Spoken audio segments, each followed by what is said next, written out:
Hello and welcome back to episode 19 of Sherlock Holmes, Crimes and Punishments. I'm Vic and you're watching yet another Let's Play channel. So, I forgot what we were doing. I remember that Martin figured out that we were on to him and offed himself, or at least that's what we're meant to believe at the moment. I don't remember whether I had an idea of what to do next. Watson probably doesn't know. What should we do next, Holmes? I am the great detective. How about you, Lestrade? Okay, good. Something about this rings very oddly. Why do you say that, Mr. Holmes? Why? Because of Mr. Hamish's club foot. Oh, I deserve to be kicked from here to Charing Cross. I should have noticed it. But, Mr. Holmes, I can't see why. No, I don't suppose you do. You must recall that Mr. Dunn was locked inside the Colonial Collection Room by the murderer. If it was Mr. Hamish, he would have had to run up to his workplace to trigger the fan situated above it, taking into consideration the condition of his foot. Well, it is still possible.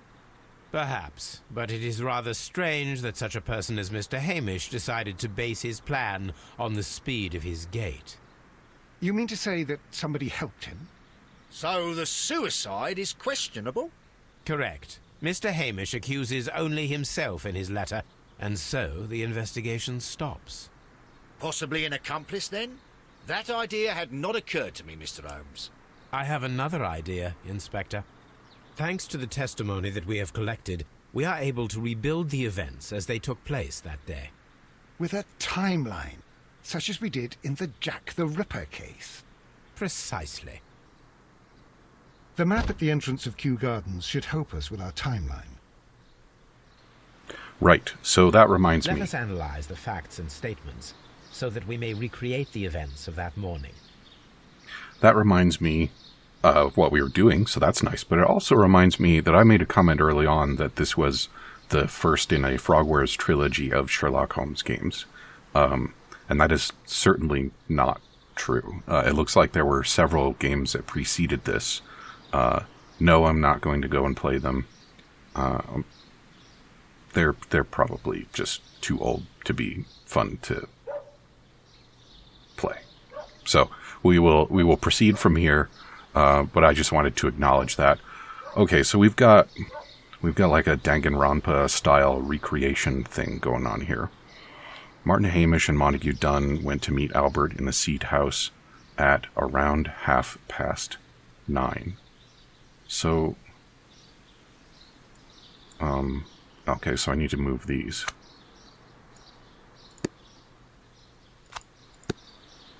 Why does it belong in this row? It was around 20 minutes to 10 when Hamish and Dunn went out to the backyard.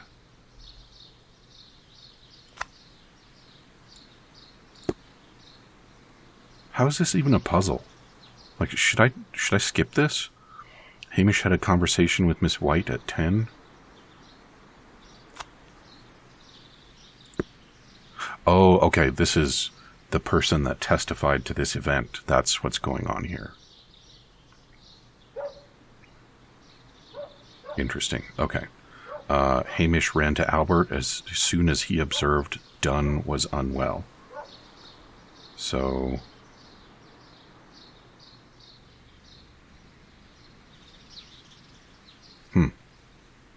Alright, maybe that's how it's a puzzle. What's that about? Albert was in the Seat House the entire morning. He observed Hamish returning from visiting Miss White at 10 minutes past 10. So what else we got? Is that right? Did he say that? Did he say it at 10 minutes past 10? Martin Hamish returns to the Seat House. Montague Dunn is poisoned.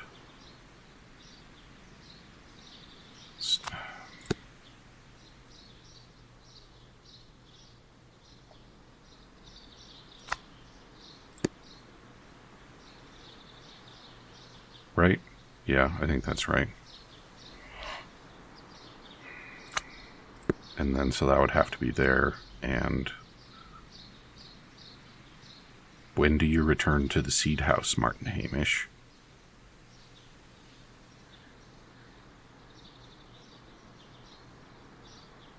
Can we do that here?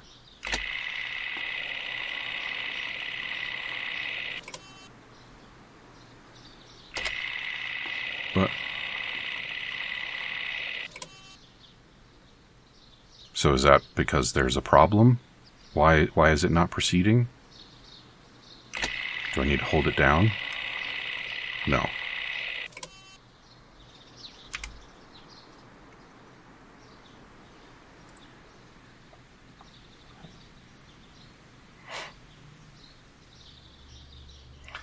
Okay. Dunn can't have been in the dry topics room because he was participating in the seed house meeting.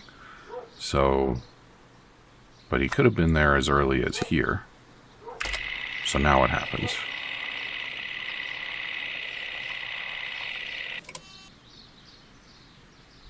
And that's a problem because why? Right, okay, because he's... Pay attention to this stuff on the screen. So the earliest he could have been there, I think, is here.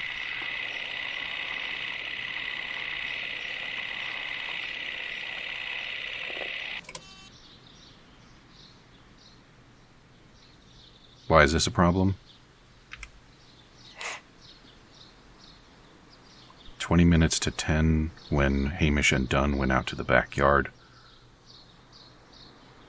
After 10 minutes, Dunn recommenced his inspection and entered the dry tropics. Hamish returned to the seed house.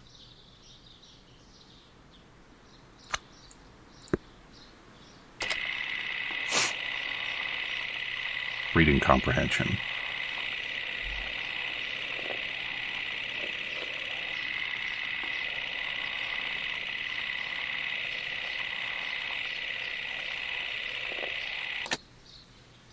Let us summarize. Montague Dunn was poisoned inside the Colonial Collection Room. He forced open the door, which means that someone locked him inside there at 10:20. Martin Hamish was last seen at 10:10. This means that he has approximately 10 minutes to lock the door of the Colonial Collection Room. Given that he was club-footed, it is doubtful. Albert also has 10 minutes to lock the door of the Colonial Collection Room, which is quite enough time. Miss White was last seen at 10 o'clock, which means that she had approximately 20 minutes to lock the door. More than enough time. Perfect, Watson. Now, let us ascertain who assisted Martin Hamish in killing Montague Dunn. Are we really not even going to consider the possibility that there was another player?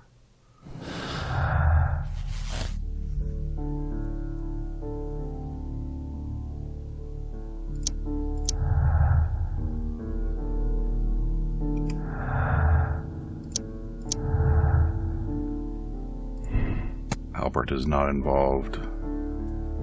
It is unlikely that Albert would have had the opportunity, and 10 minutes would not have been enough to lock the door of the Colonial Collection Room. Versus...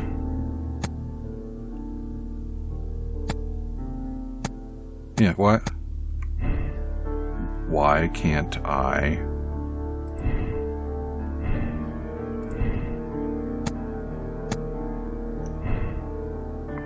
Why can't I consider the Divine Syndicate? Yeah. This doesn't make sense to me. It seems totally reasonable that the Divine Syndicate could have been involved in this part. Margaret Weiss's studies and social situation were completely dependent on Montague Dunn's wealth. So that's motive.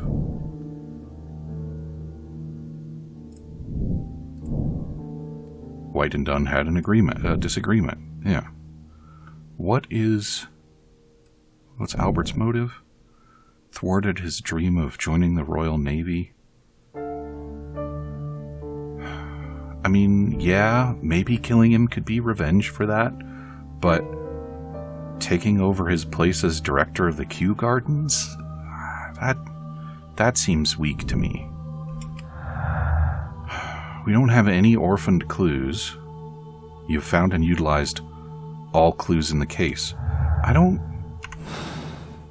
like that. There ought to be a clue that I'm missing. But based on what we've got and my judgment of everyone's character and motive,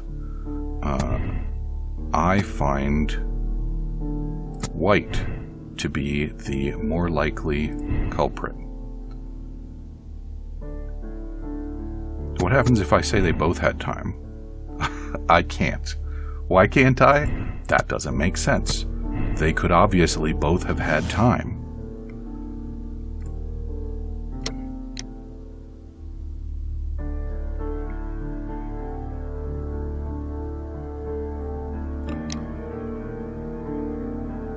Yeah, I'm not...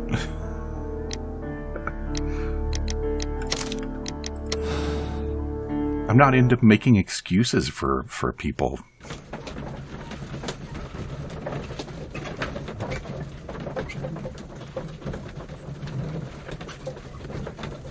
Now he's reviewing the casebook, now that everything's all nice and tied up.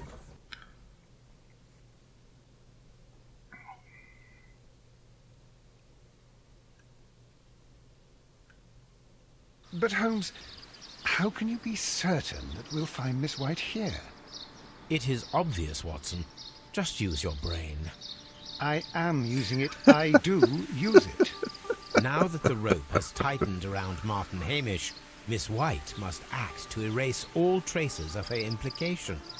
After the suicide of her accomplice, there is one final trace remaining: the deadly plants of the Divine Syndicate. She will be there. Very good. Shall we go? Just one moment. Now listen to me, Watson. I shall see her alone. You will conceal yourself behind her, quietly. Whatever are you planning? Nothing spectacular. The impulses of women have always been a mystery to me. But she is a bold one, and so we must be cautious. All right. You can count on me, Holmes.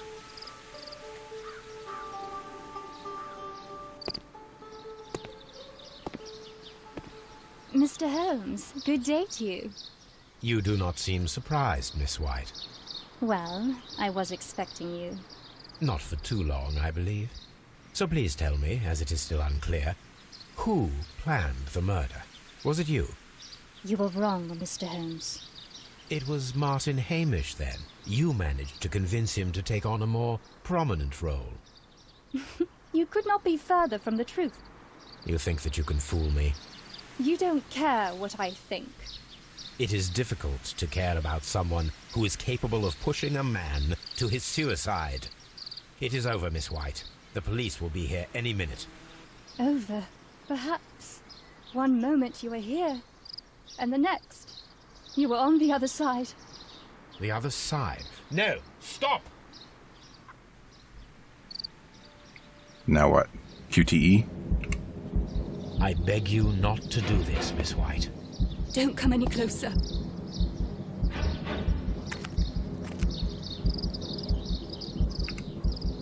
Please remain calm. So we're chasing her over to Watson, I Not one guess. step further. Don't try to stop me. This seems like your moment, Watson. Stop this foolishness. You cannot truly want to die. No, it's too late. Go, man. Get him. There we go. Didn't even have to shoot him that time. Well done, Watson. She was not faking. Miss White, you have no right to take your own life. Dr. Watson? Did you just save me? Or worse?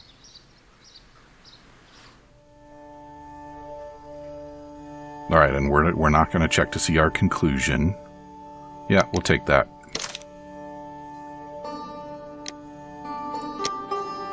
All right, and I believe... Yeah. I believe that we have just one case left in Crimes and Punishments, and then we'll be on to The Devil's Daughter, which is not so well reviewed. A half-moon walk. Where are you going, Holmes? Have you been invited somewhere? We have been invited, Watson, We have. Where to? to the Baker Street Irregulars' annual dinner. They sent us an invitation. It is on the table. A dinner? How could those street urchins afford anything like that? I can't understand your interest in them, Holmes. They're dirty. They wouldn't hesitate to steal your wallet. Watson, you should be excited. It is a secret dinner. Its location changes every year. Read the menu. Sounds mouth-watering. All right. We, the secret police of Baker Street, invite you, Sherlock Holmes, and Dr. Watson to our annual dinner. Menu, entree, frozen rat head salad. Is this a joke? Not at all. Pray continue. Main course, sow's udder in Danny Nutcracker's way. Sounds disgusting, Holmes. Hedgehog goulash. Street turnips in homemade juice. And it goes on. I can hear them on the stairs now. Oh, we can't go there. We can't eat that. Watson, you'll hurt the feelings of those poor children. We have to go. Oh, Mr. Holmes. It is fine, Mrs. Hudson. Mr. Holmes. Wiggins, Dr. Watson is getting ready. He will be delighted to join us. You don't look well, my young man. Is there something wrong? Don't tell me the dinner is cancelled. Mr. Holmes is my brother Leighton. He's in a prison cell. They say he's killed 2 men. You have to help us, Mr. Holmes, because I know he didn't do it. Where is he now? From what I've heard, they took him to the yard, and they gave him a good beating already. You know what they're like. They'll hang him. They won't look any further. Holmes, we have to help him. Well, and forget about the dinner. Wiggins, I'll take the case. You're fantastic, Mr. Holmes. I'll be waiting for you at the crime scene. You'll be there, right? It's on Half Moon Street in Whitechapel. Very well. So, to Scotland Yard first or to Half Moon Street? Let's go to the Yard first, I think.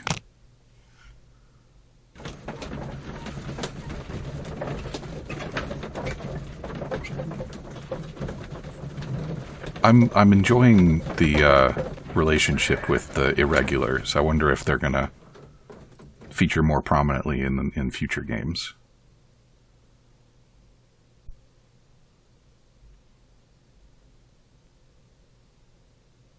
Mr. Holmes, whatever brings you here so late at night?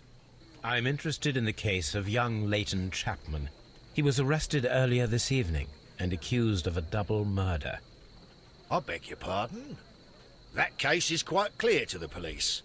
Or are there any new facts that we don't know about? Who knows, Inspector? Look, you are free to investigate, of course, Mr. Holmes.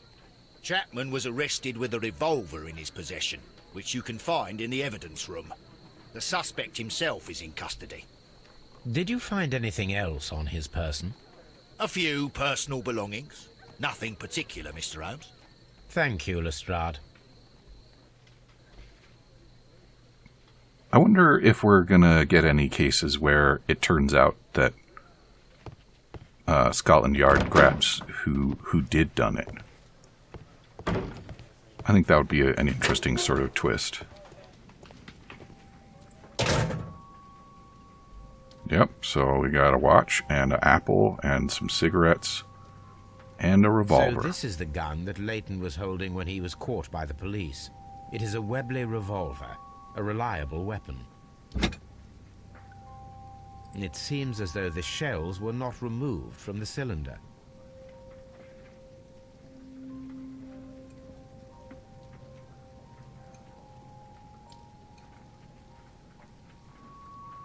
Where is it? There we go. Well, and it does appear that 2 shots have been fired. 2 out of the 6 shells have been fired. There were 2 shots. I believe I've commented in the past that small arms, pistols in particular, are not all that good at making people be dead. So, on that basis, the firing of 2 shots raises some questions for me, but who knows if we're gonna go there. A cheap watch, bought with his own money, no doubt. These cigarettes are filled with cheap tobacco. Nothing interesting.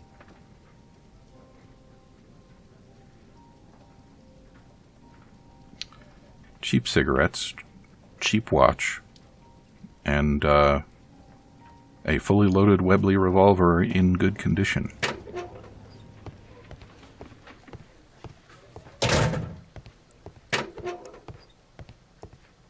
Please escort this suspect for interrogation. Good evening, Mr. Chapman. Who are you? I've got nothing to say. It's all a mistake. Calm down, Leighton. I have come here to help you. To find out if you truly are innocent, as your younger brother Wiggins has told me. My brother? You know him? Then that means you're... Sherlock Holmes. Oh, blimey. All right, Mr. Holmes. I'll tell you everything. Let's have a look at you first. That's quite a scar.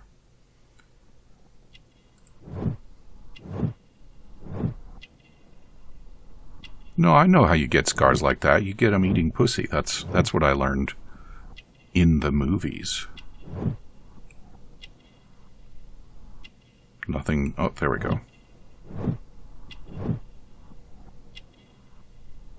Is that fair? I'm not sure that's fair. Maybe the police just beat him up for funsies.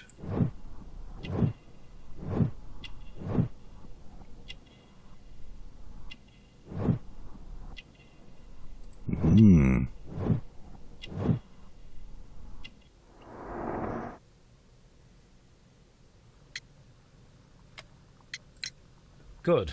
Tell me your account of what happened. I left my work, and I hurried up to see the fireworks in Whitechapel. I was late, so I decided to cut through Half Moon Street. I saw the first fireworks light up in the sky. I bumped into a constable on a corner before entering Half Moon. Then suddenly, what with all the firework flare, I saw 2 men. They were both lying flat in the middle of the street. I stopped where I was. I thought about turning back to the police, but as I was thinking of that, I saw a 3rd person. He was leaning over the body that was furthest from me. The second I saw him, he raised his head, and he stared at me.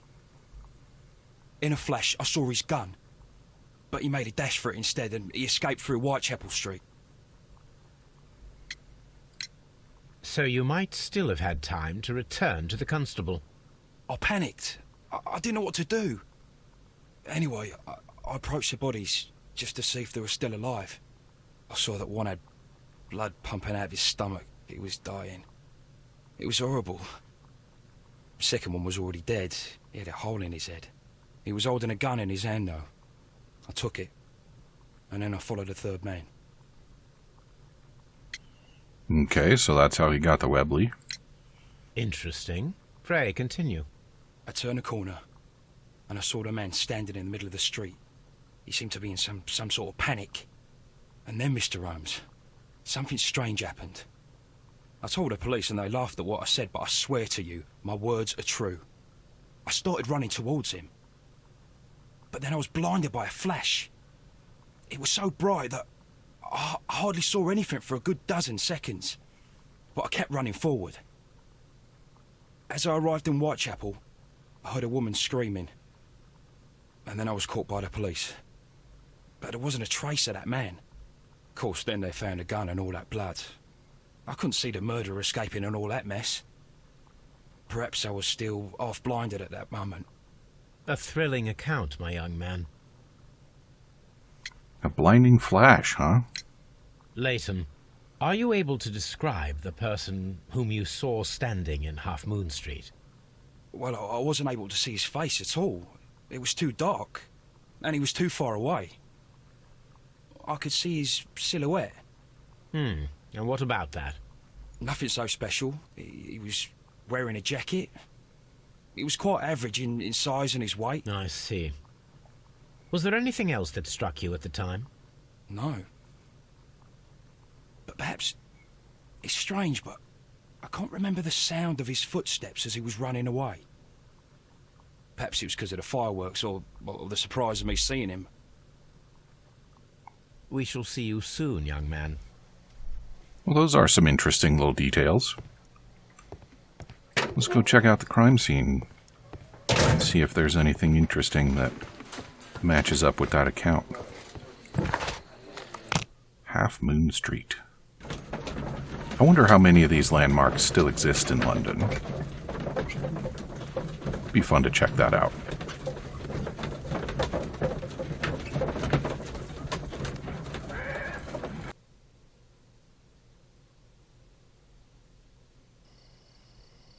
Hello there, Watson. Well, this looks like a lovely part of town, doesn't it? Okay, I guess that's not where I'm going. Is it this way?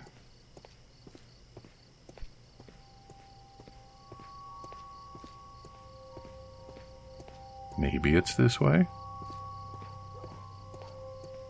Alright, we got some dead mans.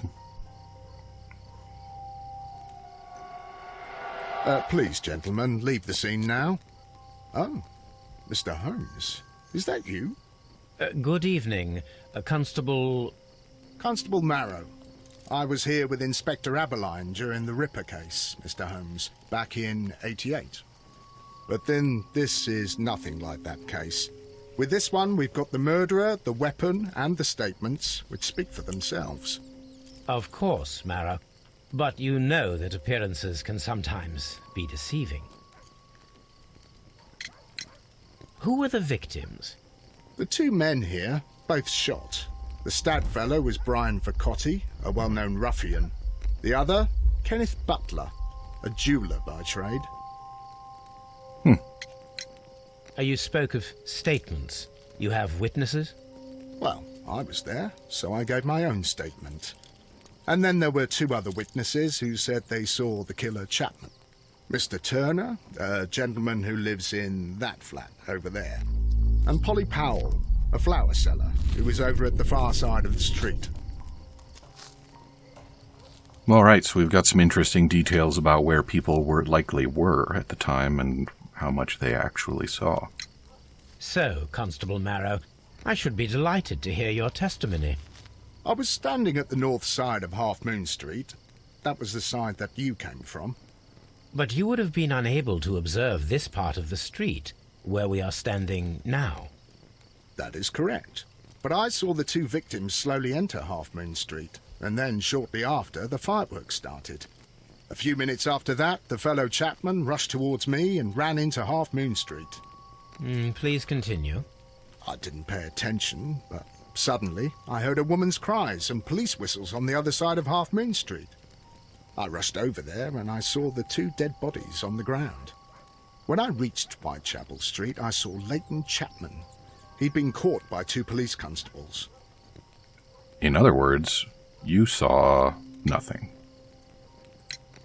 Did you hear the shots? I didn't hear any shots. The fireworks were all over the sky. They were so loud I couldn't hear anything else. What were the fireworks in honor of, Constable? Well, today's Queen Victoria's birthday, Mr. Holmes. Yes, I appear to have lost track of the days. It is May now, of course. Constable Marrow, what else caught your attention while you were running through Half Moon Street? I saw nothing but rats, and I took the time to light every corner with my lamp. Which means you aren't moving very quickly. Did you happen to look up at Mr. Turner's window when you were on Half Moon Street at that time?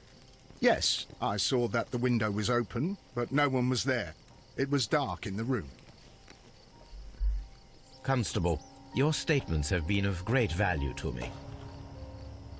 Let's have a look at these deadmans. Start with you.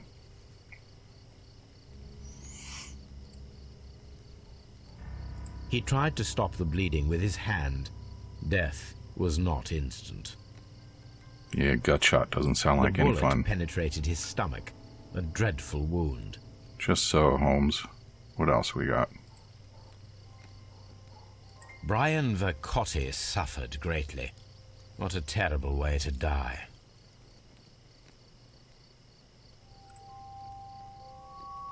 A tattoo from Westgate Prison. Vercotti must have done some time there. Brian Vercotti and Leighton Chapman both have identical Westgate Prison tattoos. They were most likely acquainted. Yeah, I'm not sure that I would go that far, but we'll go with it for now. In any case, we are all out of time for episode 19. So come back and see me again in episode 20. We'll have a look at the other guy and the hole in his noggin, and then we'll go talk to that feller at the end of the street. We'll probably find time for another 2 or 3 things. Talk to you soon.